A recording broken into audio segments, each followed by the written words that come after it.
সামনে সামনে মোবাইল করে এই হলো মুখ্যমন্ত্রী, বিজেপির গণতন্ত্র গোটা দেশে যা চালিয়েছে, তবে বেশি দিন আর চলবে না।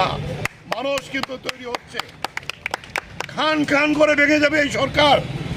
বিভিন্ন রাজ্যে রাজ্যে বিজেপির মধ্যে ধস নামছে একের পর এক। বলে এই জায়গায় দাঁড়িয়ে আমরা বলবো, আমাদের সমস্ত বামপন্থী শক্তি, বিজেপি বিরোধী শক্তিকে আমরা একত্রিত করে এই চেষ্টা করেছিলাম।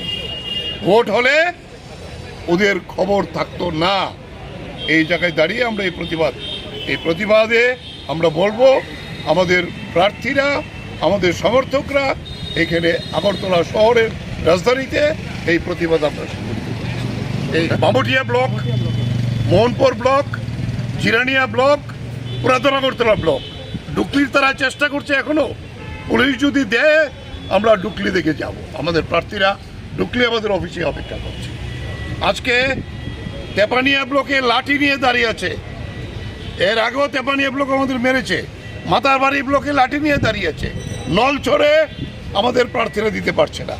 খোয়াইতে একই অবস্থা তৈরি করেছে, তেলিয়ামোড়ে একই অবস্থা তৈরি করেছে, কল্যাণপুর একই অবস্থা তৈরি করেছে। এখানে শুধু পশ্চিম জেলার এই 4টি ব্লকের লোকেরা এখানে এসে। কতজন এসেছে?